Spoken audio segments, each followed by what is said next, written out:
Mais en fait, ce qui a été dit par Lionel et Emmanuel, c'est en plein dedans aussi.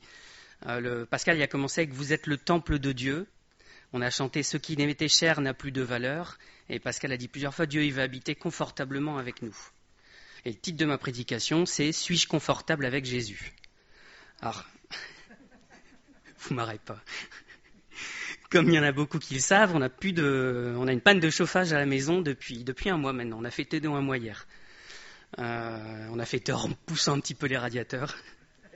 Donc bon, faut pas vous en faire, hein, il n'y a rien de dramatique. On a des radiateurs électriques à bain d'huile et puis bon voilà. Alors certes, on n'a plus 19 degrés comme avant dans la maison, sinon ce serait une ruine. Parce que voilà, on peut pas avec des petits radiateurs comme ça chauffer de la même manière. Donc on est plus à 15-16, ça dépend. Quand ils gèlent comme ça, c'est plus compliqué. Mais voilà, au début, on n'avait pas d'eau chaude non plus. C'était pas très confortable, c'était un peu casse-pied. Et là, depuis 10 jours, on a eu la chance d'avoir un cumulus en prêt, et donc d'avoir de l'eau chaude. Et ça transforme la vie, hein, l'eau chaude, c'est magnifique. Tout ça, ça m'a fait penser du coup à la notion de confort dans la maison. Et voilà, on a perdu en confort dans la maison. Après, voilà, on n'en meurt pas, hein. Il y a des gens qui, quand on voit les gens qui vivent dehors, on réfléchit encore plus maintenant. On se dit, nous, on a froid 14-15 degrés. Dehors, c'est pas ça qu'ils ont comme température. Donc voilà, j'ai réfléchi à ça. Et j'ai réfléchi à ça sous deux angles, en fait. Le premier qui est, est-ce que moi, je suis confortable avec Jésus dans ma vie? Donc ça, c'est ce que je vais expliquer aujourd'hui. Et comme c'est parti trop loin dans ma réflexion, j'avais une deuxième partie qui était, est-ce que Jésus et confortablement dans ma vie. Alors Pascal, il a déjà fait une partie là, donc voilà, ça compense ce que je ne pourrais pas dire, mais on verra probablement la suite. Voilà. Et l'histoire des idoles, c'est intéressant parce que les idoles, qu'est-ce qu'ils font? Ils viennent prendre la place de Dieu dans ma vie. Donc on est en plein dedans en fait. Hein. C'est pour ça que tout se recoupe. Alors c'est vrai que quand on dit est-ce que Jésus il est confortable dans ma vie, alors on verra, les deux sont liés en fait, que je suis confortable avec lui est confortable avec moi, c'est intrinsèquement lié. Donc on en parlera la fois prochaine, mais je sépare en deux parce que dans notre tête c'est plus simple de découper les choses pour y réfléchir, mais les deux sont liés. Et quand on dit est-ce que moi je suis confortable avec Jésus dans ma vie, alors j'ai pensé forcément tout de suite à ce verset, on est le temple du Saint-Esprit, mon corps est le temple du Saint-Esprit. Et donc, j'habite avec Jésus, lui avec moi, moi avec lui. Alors, c'est vrai que l'Église, quelque part, c'est un peu aussi la maison de Dieu. Donc, on pourrait penser à dire, est-ce que moi je suis confortable dans l'Église ici? Bon, après l'Église, c'est la maison de Dieu. La maison de Dieu, c'est nous. Après, on se rassemble. Donc, c'est vrai que Dieu, il est au milieu de nous. Mais j'ai pas voulu m'étaler là-dessus, en fait. Parce que quelque part, le fait qu'on soit bien dans l'Église ici, qu'on appelle église, bâtiment, voilà, il y a beaucoup de facteurs qui rentrent en compte en fait. Hein. On peut avoir des types d'églises, quelque part une espèce de manière de faire, de point de vue doctrinal qui fait qu'on est plus ou moins à l'aise dans une église. Ce qui est prêché, hein, il peut y avoir plein de choses, la manière dont les gens se comportent dans l'église, il y a des gens qui donnent peut-être plus de place au Saint-Esprit, qui sont plus vivants. Alors nous, des fois, on manque de vivants, hein, ça c'est clair.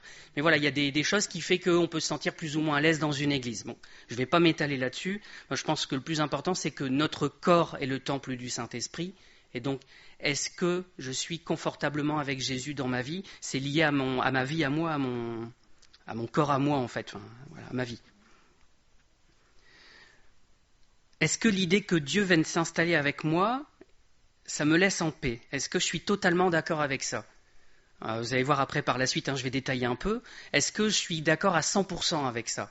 Parce que toute l'idée, c'est de dire, est-ce que vraiment je laisse toute la place au Seigneur dans ma vie? Est-ce que je suis bien avec lui ou est-ce que, quelque part, je le supporte, mais jusqu'à un certain point, et donc, voilà, il y a des limites qu'il ne faut pas qu'il franchisse non plus. Si je fais ça, quand je me dis chrétien, il y a une forme d'hypocrisie, parce que je n'appartiens pas à 100% à Jésus, je ne suis pas à 100% avec lui. Alors, qu'est-ce qui rend une maison confortable? On revient à notre question de chauffage. Hein. On peut presque répondre à ça en qu'est-ce qui fait qu'une maison n'est pas confortable aussi? Les deux sont liés, hein, forcément. Une maison confortable, c'est une maison pour moi qui n'est pas faite pour moi. Les conditions ne correspondent pas à ce que j'en attends, on va dire. Alors je reprends l'exemple de la température. Typiquement, quelqu'un qui attend, je pense à Manu, quelqu'un qui attend 22 degrés dans sa maison parce qu'il aime bien avoir un peu de confort, 19 degrés, c'est frisqué, quoi, c'est juste. Mais nous, on en est à 14-15 à la maison. Donc quand on a 19, en fait, il fait bon. on en est là. Donc, vous voyez que la question de est-ce que c'est confortable, pour moi, elle est liée à mes attentes, en fait. Il y a des gens, ils attendent d'une maison qu'elle soit hyper connectée, que j'ai du haut débit, j'ai plein de trucs, de l'informatique, tout ça. Et il y a des gens, c'est le plus simple possible. Et si je peux ne pas avoir d'ondes qui me traversent le corps, c'est très bien. Et on peut avoir des tas d'attentes comme ça. Hein. L'ambiance dans la maison aussi.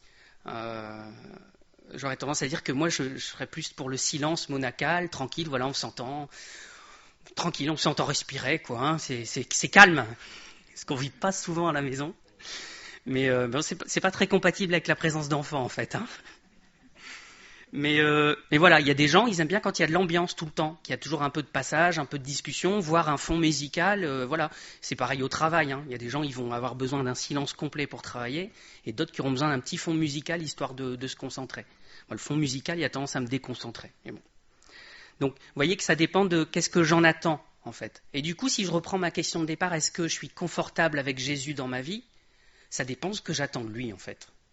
Si j'attends qu'il m'arrive rien de dramatique, que je sois bien, voilà, tout se passe bien dans ma vie, limite, il me donne bien de quoi vivre, de quoi avoir un petit peu de loisir aussi, hein, tant qu'à faire, je vais être déçu, je vais pas être confortable avec lui. Parce qu'il veut tout, il veut prendre tout. Et il ne nous garantit pas une prospérité matérielle derrière. Ça, c'est une fausse doctrine. Donc, qu'est-ce que j'attends de Jésus ? En fait, la réalité, c'est que je devrais attendre de Jésus qu'il me demande tout.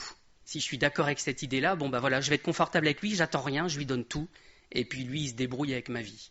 Et là, comme j'ai pas de réelle attente envers lui, je suis pas déçu non plus. C'est une manière de faire les choses. Hein.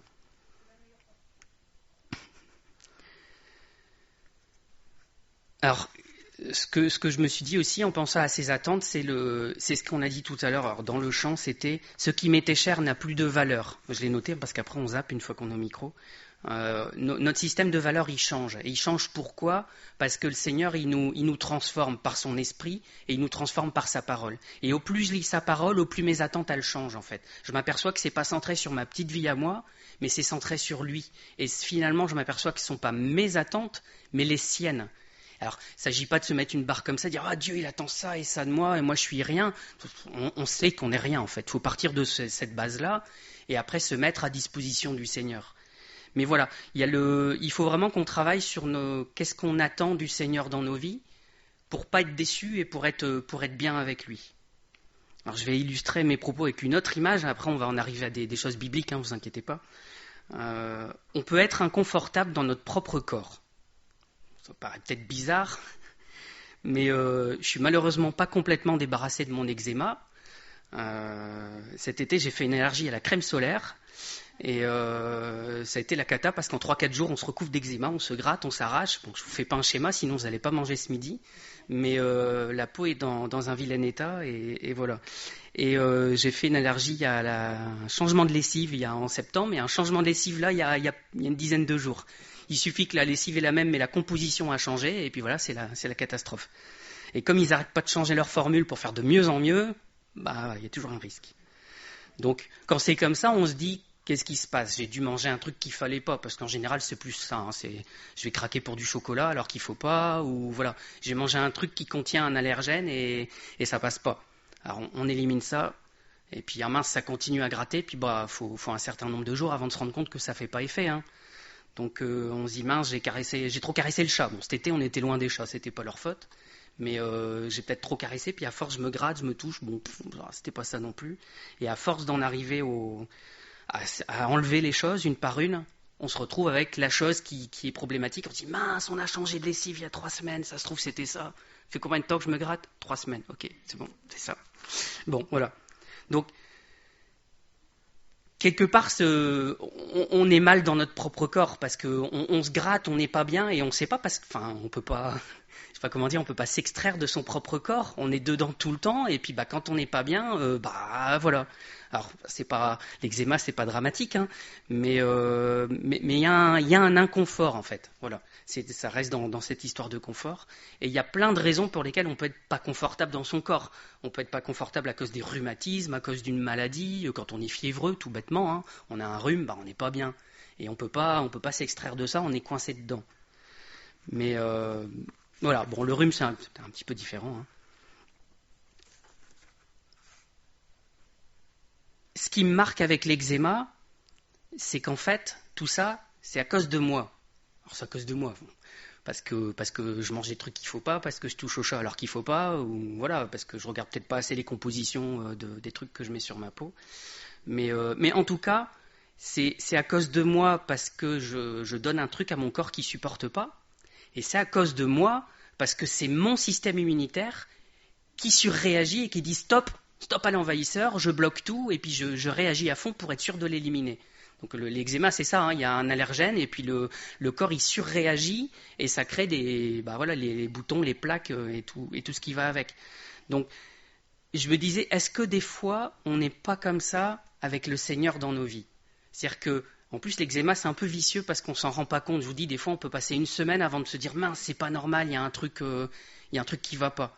Et est-ce qu'avec le Seigneur, on peut avoir ces réactions-là, en fait? Je sais pas si vous me suivez. On peut réagir d'un seul coup. Là, il y a des trucs que je mange, typiquement le maïs. Si vous voulez me faire une blague, vous me donnez du maïs à manger. Et puis, dans les 1 heure ou 2, je vais me gratter et c'est parti, quoi. Donc, le maïs, je peux l'identifier très rapidement, je le supporte pas. Il y a plein de trucs qu'on ne supporte pas comme ça. Moi, c'est alimentaire, je parle. Mais il peut y avoir plein d'autres choses. On peut ne pas supporter Jésus et puis on en a des réactions, ça nous donne des boutons. Il y a des gens comme ça, on leur parle et puis tout de suite on a un mur devant nous, c'est violent, quoi. Il y en a qui font des chocs anaphylactiques. Bon, et ça se passe pareil avec Jésus. Mais des fois, on pourrait se dire, on est dans l'église, on a un peu de Jésus, ça va, mais sauf qu'en fait, sur la longueur, on chope des boutons, ça gratte, Jésus, on ne le supporte pas en fait. Vous voyez où je veux en venir? C'est une question d'inconfort, c'est pas une réaction vraiment brutale, mais avec le temps, on s'aperçoit qu'il y a c'est pas compatible avec nous, il y a quelque chose qui va pas. Et c'est ça le principe du système immunitaire qui réagit. Il y a quelque chose qui est pas compatible avec lui, c'est un étranger. Donc comme c'est pas le corps, tout ce qui est pas moi, il l'éjecte, il le bat, il s'en débarrasse. C'est aussi le principe du vaccin. On en parle en ce moment. On va montrer au corps, regarde ça, c'est l'étranger, c'est ça. Hop, il s'entraîne. Et puis une fois qu'il est en contact à nouveau avec lui, il sait, ouais, ça c'est l'étranger, je l'ai repéré, hop, et puis je peux l'attaquer plus rapidement. C'est le principe de la greffe aussi. La greffe, quand on... Alors, je n'ai pas été greffé, je parle juste de scientifiquement comment ça marche. Quand on greffe un organe à quelqu'un, on est obligé de lui donner des traitements à vie.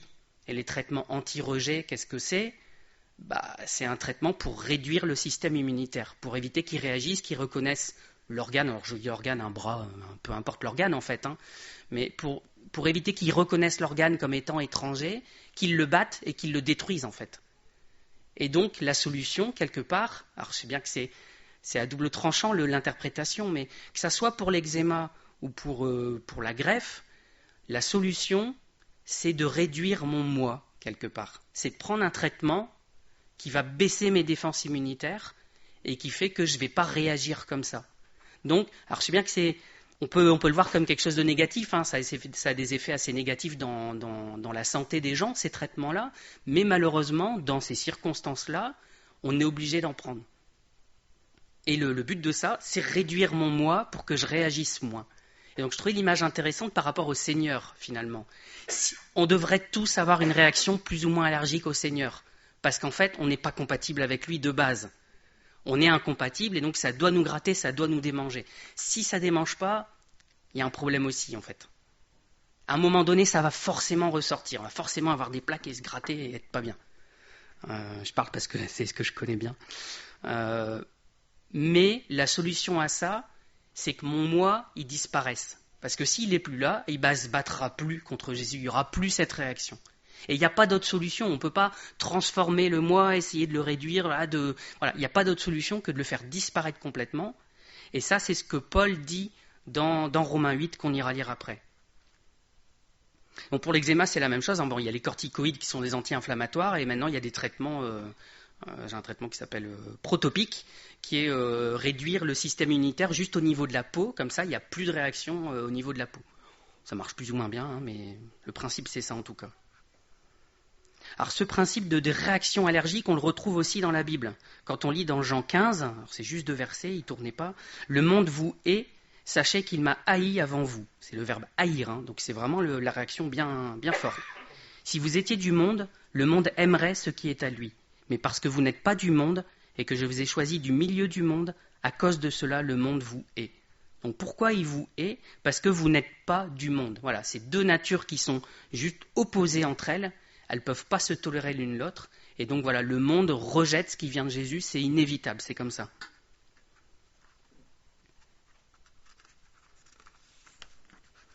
Alors c'est pas Romains 8, c'est Romains 7, enfin 7-8. Donc ça je vais vous lire, c'est un passage un petit peu plus long, mais je trouve que ça reprend pas mal d'idées là-dessus. Donc, Romains 7, à partir du verset 14.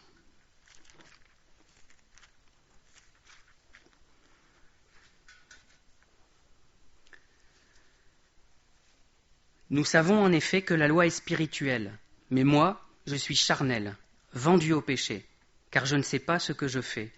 Je ne fais point ce que je veux, et je fais ce que je hais. Or, si je fais ce que je ne veux pas, je reconnais par là que la loi est bonne. Et maintenant, ce n'est plus moi qui le fais, mais c'est le péché qui habite en moi. Ce qui est bon, je le sais, n'habite pas en moi, c'est-à-dire dans ma chair. J'ai la volonté, mais non le pouvoir de faire le bien. Car je ne fais pas le bien que je veux, et je fais le mal que je ne veux pas. Et si je fais ce que je ne veux pas, ce n'est plus moi qui le fais, c'est le péché qui habite en moi. Je trouve donc en moi cette loi. Quand je veux faire le bien, le mal est attaché à moi. Car je prends plaisir à la loi de Dieu selon l'homme intérieur, mais je vois dans mes membres une autre loi qui lutte contre la loi de mon entendement et qui me rend captif de la loi du péché qui est dans mes membres.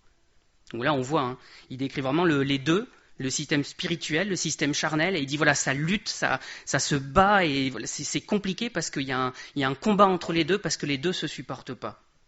Et verset 24, « Misérable que je suis, qui me délivrera de ce corps de mort ?» Ça, on est nombreux à l'espérer, la délivrance du corps, le corps qui est tout plein d'eczéma.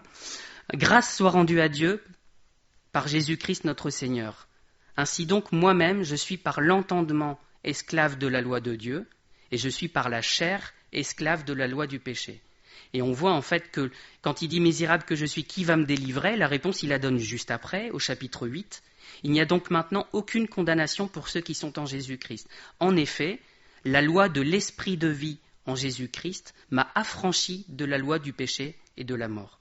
Donc la solution à ce combat-là, c'est l'esprit. Et l'esprit, il vient et il élimine l'ancienne nature. En fait, notre ancienne nature, c'est toute l'image du baptême. Elle meurt quand on se donne à Jésus. Alors c'est vrai qu'il y a encore des soubresauts, il y a encore des choses qui luttent dans notre corps, mais toute l'idée c'est de laisser la place à l'esprit, et au plus il prendra la place, au moins nous on en aura, et au moins on pourra réagir en fait. Et quand il aura pris toute la place, il n'y aura plus cette réaction allergique du tout.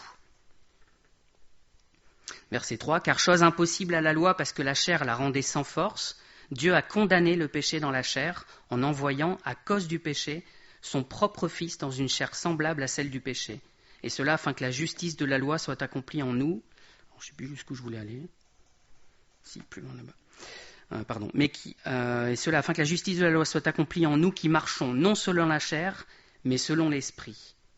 Ceux, en effet, qui vivent selon la chair s'affectionnent aux choses de la chair, tandis que ceux qui vivent selon l'esprit s'affectionnent aux choses de l'esprit. Là, on voit bien le contraste encore une fois entre les deux. L'affection de la chair, c'est la mort, tandis que l'affection de l'esprit, c'est la vie et la paix. Car l'affection de la chair est inimitié contre Dieu, parce qu'elle ne se soumet pas à la loi de Dieu et qu'elle ne le peut même pas. Je vous dis, on peut pas faire quelque chose, essayer de trafiquer la chair, de l'améliorer, de faire quelque chose, parce qu'elle ne peut pas supporter Dieu. Or, ceux qui vivent selon la chair ne sauraient plaire à Dieu. Ils sont vraiment clairs ces versets dans Romains. Pour vous, vous ne vivez pas selon la chair, mais selon l'esprit, si du moins l'esprit de Dieu habite en vous. Si quelqu'un n'a pas l'esprit de Christ, il ne lui appartient pas. Et si Christ est en vous, le corps, il est vrai, est mort à cause du péché, mais l'esprit est vie à cause de la justice. Et si l'esprit de celui qui a ressuscité Jésus d'entre les morts habite en vous, celui qui a ressuscité Christ d'entre les morts rendra aussi la vie à vos corps mortels par son esprit qui habite en vous. Donc la solution, c'est le Saint-Esprit. Et je finis quand même le verset 12 à 14. « Ainsi donc, frères, nous ne sommes point redevables à la chair pour vivre selon la chair. Si vous vivez selon la chair, vous mourrez. Mais si par l'Esprit vous faites mourir les actions du corps, vous vivrez. Tous ceux qui sont conduits par l'Esprit de Dieu sont fils de Dieu. » Donc la solution là, c'est le Saint-Esprit, et c'est ce verset 13, si par l'Esprit vous faites mourir les actions du corps, vous vivrez. Vous voyez, ce traitement qui supprime le système immunitaire, on fait mourir le moi, on fait mourir la chair, et du coup c'est l'esprit qui peut vivre. Alors, mon image elle est un peu vaseuse avec le traitement, hein, mais voilà, l'idée c'est ça, c'est moi je disparais et lui il peut vivre. Et ça peut paraître étrange parce que le titre de mon message c'était « Est-ce que je suis confortable avec Jésus ?» Mais en fait je suis confortable avec Jésus quand moi je disparais et que j'ai pas d'attente. On revient à ça. Alors c'est aussi ce que Jésus a dit à Nicodème en Jean 3. Il dit « Ce qui est né de la chair est chair, ce qui est né de l'esprit est esprit. » Et il dit « Ne t'étonne pas que je t'ai dit, il faut que vous naissiez de nouveau. » Il n'y a pas de transformation possible, c'est la nouvelle naissance, il n'y a pas d'autre solution. Et c'est tout l'argumentaire aussi qu'on lit dans Galates. Alors on ne va pas lire tout l'épître, hein, sinon on ne s'en sortira pas. Je vous lis juste quelques versets on va dire, ciblés. C'est l'argumentaire de Paul à l'église de Galates. Il dit « Pour vous, frères, comme Isaac, vous êtes enfants de la promesse. Et de même qu'alors celui qui était né selon la chair persécutait celui qui était né selon l'esprit, ainsi en est-il encore maintenant. » Donc là, ce qui est sûr dans la chair persécute ce qui est dans l'esprit. Mais que dit l'Écriture ? Chasse l'esclave et son fils, car le fils de l'esclave n'héritera pas avec le fils de la femme libre. C'est pourquoi, frères, nous ne sommes pas enfants de l'esclave, mais de la femme libre. C'est pour la liberté que Christ nous a affranchis. Demeurez donc fermes, ne vous laissez pas mettre de nouveau sous le joug de la servitude.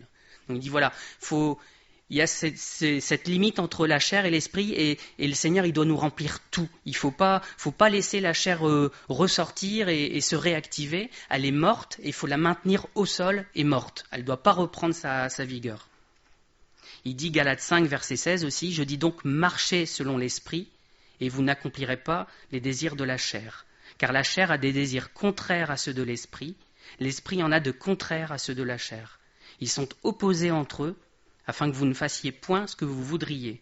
Si vous êtes conduits par l'esprit, vous n'êtes point sous la loi. Et Paul y cite ensuite le fruit de la chair et le fruit de l'esprit pour montrer qu'ils sont complètement opposés. Ils portent tous les deux des fruits complètement différents. Et on sait aussi qu'un bon arbre porte du bon fruit. On ne trouve pas des raisins sur des épines, nous dit un autre verset, ou des figues sur des chardons. Paul y continue avec les Galates, il dit « Ceux qui sont à Jésus-Christ ont crucifié la chair avec ses passions et ses désirs.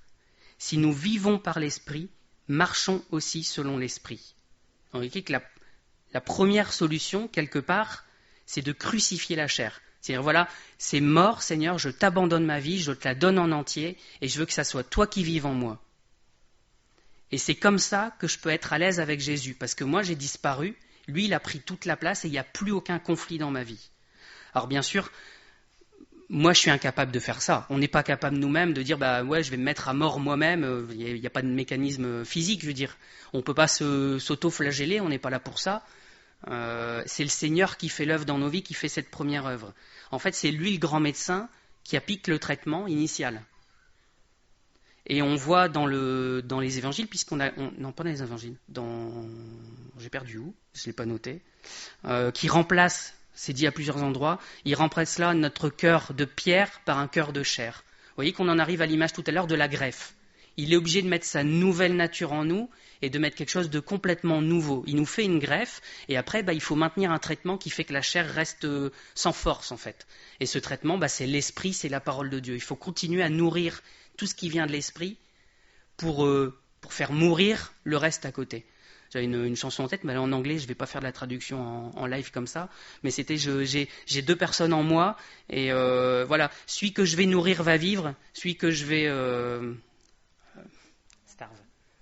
celui que je vais priver de nourriture, que je vais abandonner, et lui il va mourir. Donc on a ce choix-là dans nos vies, quelque part. Et je dis bien nous, parce que tout ce que je dis c'est aussi pour moi. Nous, on apprend aussi avec cette question de chauffage, on prend les leçons avant et on vous les partage après. Mais voilà, il y a ce choix de qui je nourris dans ma vie, quelle partie de moi je nourris. Et en fonction de ça, je sais laquelle va grandir, laquelle va s'épanouir et laquelle va conditionner ma vie. Alors je vous ai dit, ça c'est une œuvre initiale, une première œuvre. Et j'étais content parce que Emmanuel, quand il est venu tout à l'heure, il a parlé de la suite. et on en parle souvent quand il fait les études bibliques, Paul il dit ici, si nous vivons par l'Esprit, marchons aussi selon l'Esprit.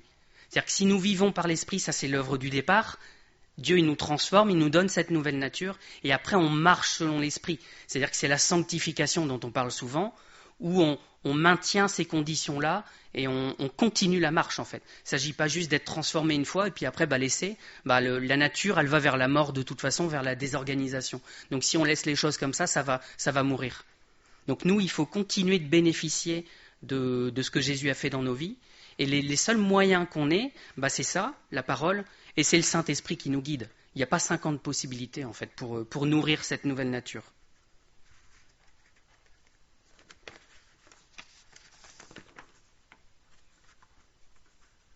Dans 1 Pierre 2, versets 1 à 3, « Rejetons donc toute malice et toute ruse, la dissimulation, l'envie et toute médisance.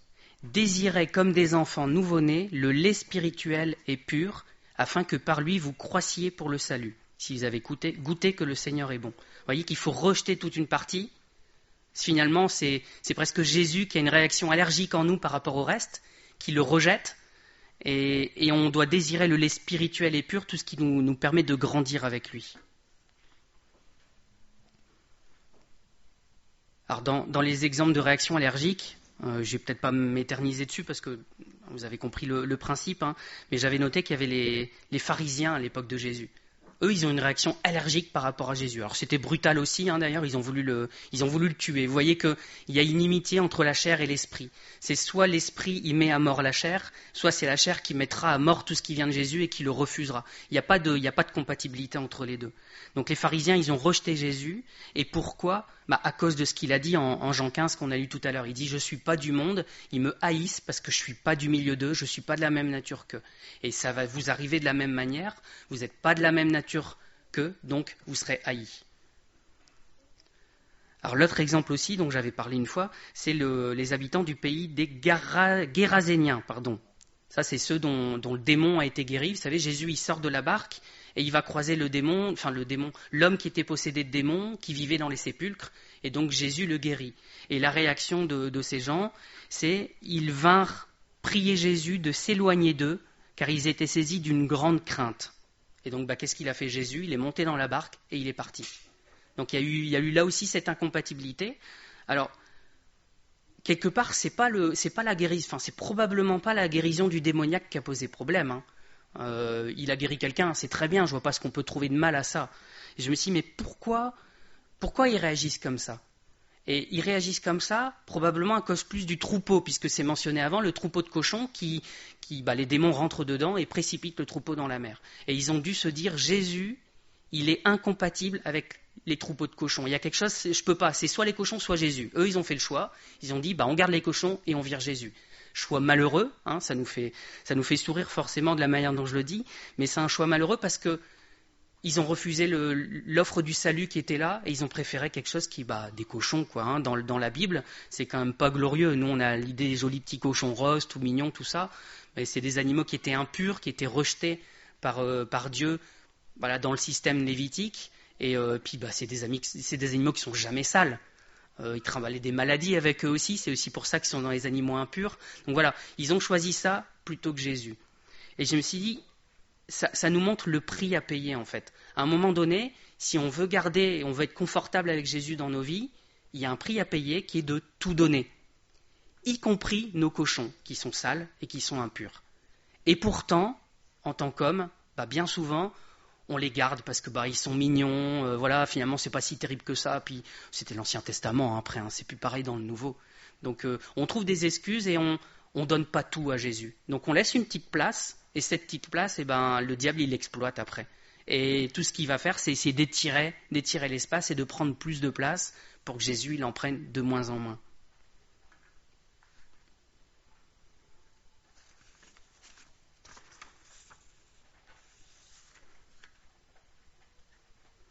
Donc, je ne dis pas qu'on a tous des cochons chez nous, mais d'une manière imagée, on a des choses auxquelles on tient plus qu'à Jésus. Et donc, il nous demande de faire un choix à un moment donné. Alors ce moment-là, c'est pas toujours maintenant, là, tout de suite, mais quand on a encore la possibilité de faire ce choix, il faut le faire, il ne faut pas attendre. Et donc la question qu'on peut se poser, c'est voilà, je veux être confortable avec Jésus, je veux être bien avec lui. Il n'y a pas de raison de...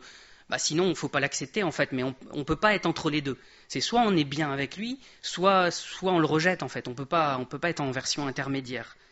Et du coup, il y a un prix à payer. Et ça, c'est ce que dit Jésus en Luc 14. Il dit, si quelqu'un vient à moi, et s'il ne hait pas son père, sa mère, sa femme, ses enfants, ses frères et ses sœurs, et même sa propre vie, il ne peut être mon disciple. Et quiconque ne porte pas sa croix et ne me suit pas ne peut être mon disciple. Car lequel de vous, s'il veut bâtir une tour, ne s'assied d'abord pour calculer la dépense et voir s'il a de quoi la terminer, de peur qu'après avoir posé les fondements, il ne puisse l'achever, et que tous ceux qui le verront ne se mettent à le railler en disant « Cet homme a commencé à bâtir et il n'a pu achever ». Ou quel roi, s'il va faire la guerre à un autre roi, ne s'assied d'abord pour examiner s'il peut, avec 10 000 hommes, marcher à la rencontre de celui qui vient l'attaquer avec 20 000. S'il ne le peut, tandis que cet autre roi est encore loin, il lui envoie une ambassade pour demander la paix. Ainsi donc, quiconque d'entre vous ne renonce pas à tout ce qu'il possède ne peut être mon disciple. Eh bien, tout ce qu'il possède, et on a vu même à sa propre vie. Et ce coup, il est clair dès le début, en fait. Le message biblique, il est clair, c'est abandonne ta vie, tu lui donnes, et il est maître et seigneur, il gère comme il l'entend.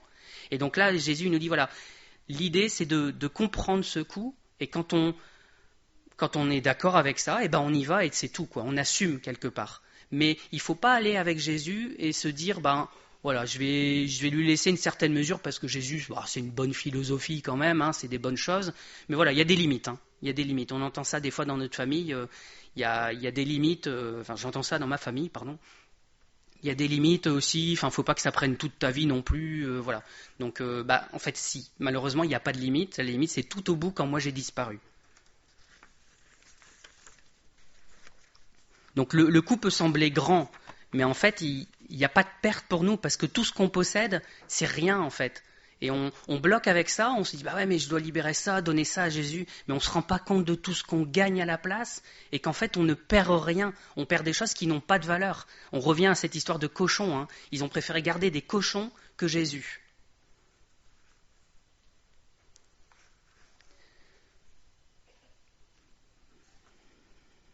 Donc je reviens sur ma question de tout à l'heure, quelle est ma réaction face à Jésus ? Est-ce que quand il commence à vouloir changer les choses, je commence à me dire oh là là Jésus doucement quand même, laisse-moi aussi une marge de manœuvre, un peu de liberté dans ma vie.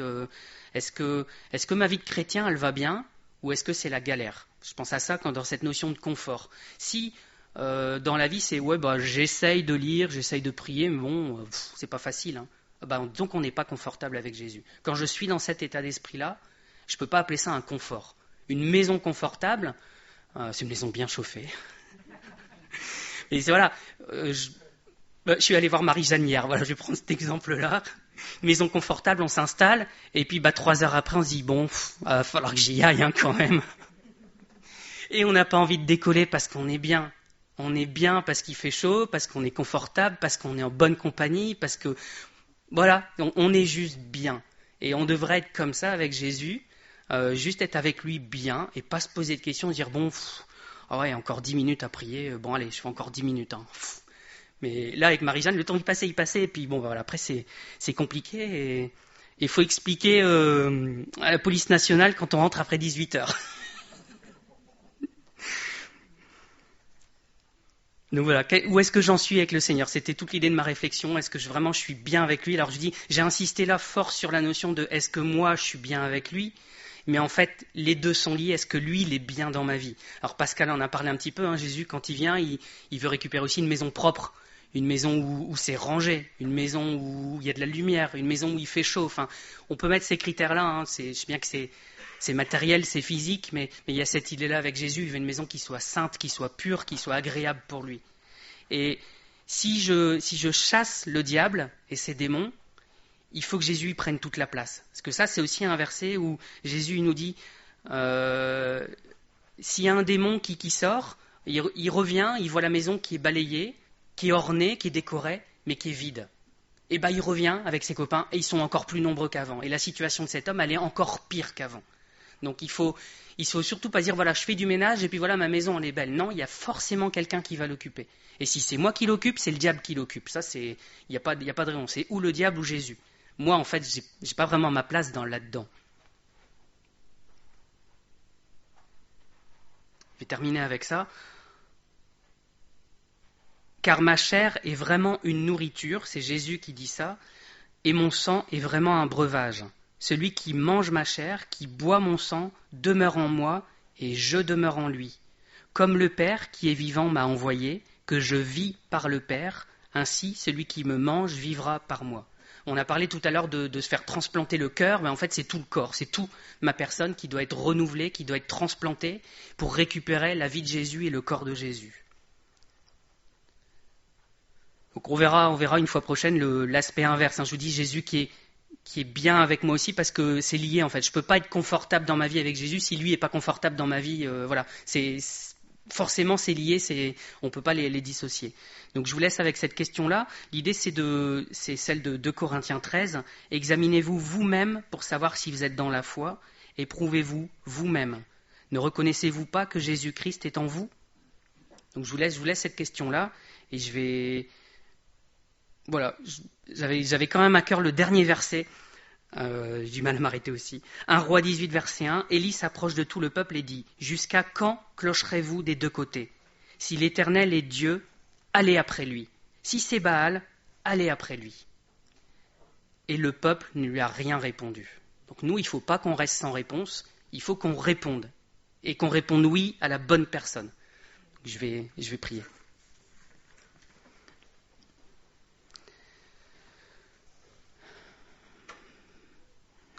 Seigneur, merci pour ta parole, merci de ce que tu travailles nos cœurs avec ces questions de confort, de chauffage.